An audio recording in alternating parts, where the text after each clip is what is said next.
Welcome back to the Abyss. Before today's descent, I ask for a brief signal.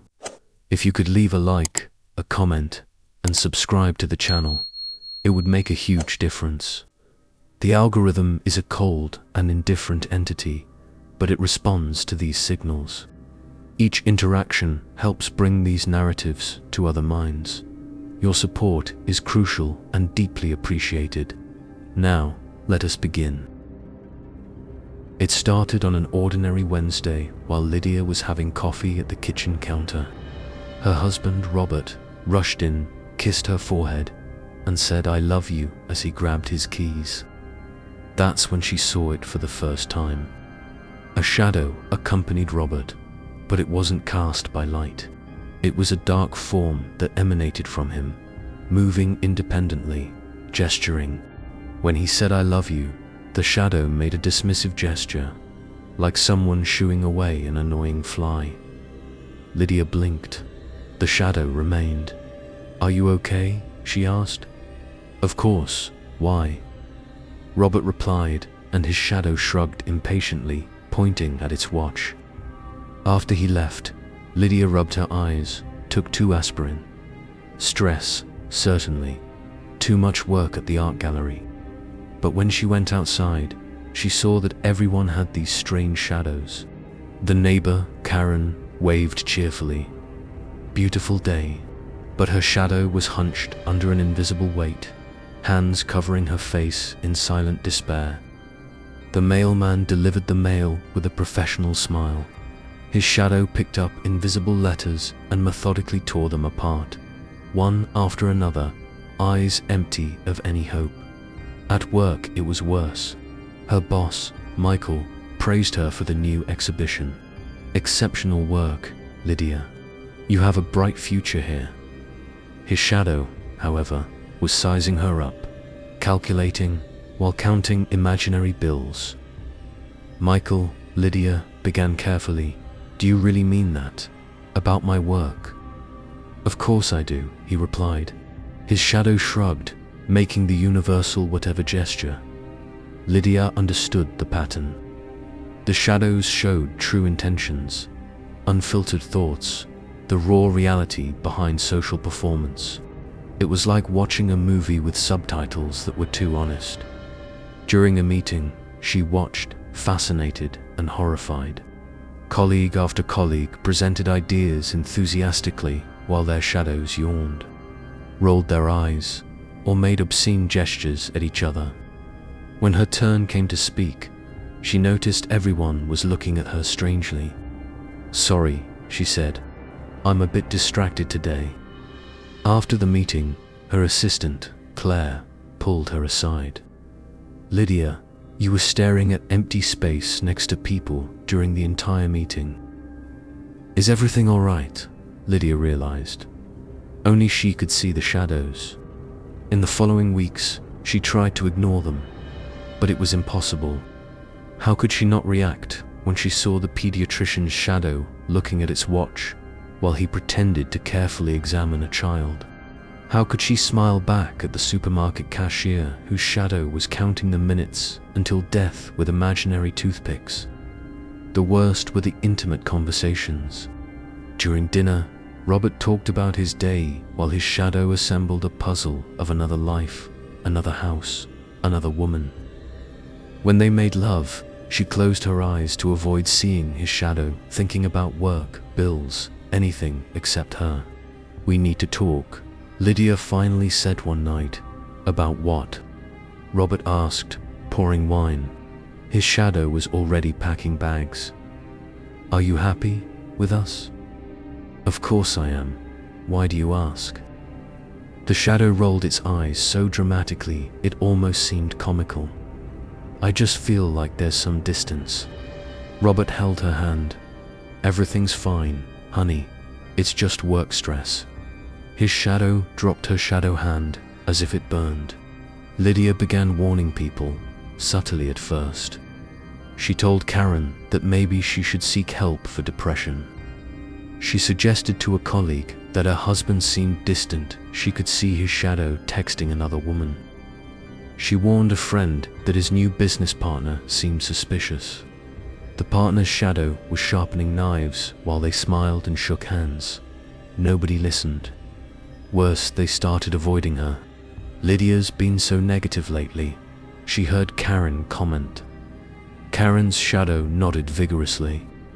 "She's trying to create problems in my marriage," the colleague complained. Her shadow covered its ears. "Paranoid," the friend diagnosed. His shadow was already signing bankruptcy papers. The more Lidia tried to help, the more isolated she became. People didn't want to know the truths their shadows revealed. They preferred comfortable lies to uncomfortable realities. Then the nightmares began. Not ordinary dreams, visions. She saw the shadows becoming solid, taking control. She saw what would happen when true intentions were no longer contained by civility. She saw Michael firing half the team for profit without remorse. Karen finally succumbing to the weight she carried. The colleague's husband dropping his mask. The business partner revealing his true predatory nature. And Robert, she saw Robert walking out the door, never looking back, his shadow finally synchronized with his actions. "I have to stop this," Lidia would murmur, waking up in sweat. But how do you convince people of dangers only you can see? How do you make them believe you know their true natures better than they know themselves? She tried being more specific. "Michael, I know you're thinking about cuts. Please reconsider. Karen, please seek help before it's too late. Robert, if you want to leave, just say so." The result was devastating. Michael fired her for erratic behavior. Karen spread word that Lidia was having a nervous breakdown. Robert looked at her with something worse than anger-pity. "I think you need professional help," he said gently. His shadow was already out the door. Dr. Morrison, the psychiatrist, listened patiently while Lidia tried to explain without sounding completely insane. "I've been having very strong intuitions about people, and they always prove correct." "Interesting," the doctor said, taking notes. Her shadow drew bored circles in the air. "People don't like it when we point out uncomfortable truths," Lidia continued. "Certainly. But sometimes our intuitions can be projections of our own fears." The doctor's shadow yawned and checked an invisible watch. Lidia almost laughed. Even there, in that office that should have been about truth and healing, the performance continued. The visions got worse. Now she saw not just individual intentions, but larger patterns. She saw the city's collective shadow mass of deceptions, betrayals, and small cruelties accumulating like tectonic pressure. She saw the moment when everything would explode. A collapse was coming. Economic, social, moral. The shadows were getting bolder, closer to merging with their owners. The veneer of civilization was cracking. Lidia tried one last time. She wrote letters, emails, posted online. She described the signs she saw, the imminent dangers, begging people to wake up, to look honestly at themselves before it was too late. She was ridiculed, called crazy, a doomsday prophet, disturbed. Her warnings became memes. Crazy Lidia and her imaginary shadows. Then it happened. Not all at once, but in cascade. Michael fired the entire team via email on a Friday. Karen was found in the bathtub. The colleague's husband fled with their savings. The business partner revealed the fraudulent scheme. Robert left a 2-line note, exactly as the shadows had shown. The people who had ignored Lidia now sought her out, desperate. How did she know? Could it have been prevented? Why wasn't she clearer? But Lidia was no longer there to answer.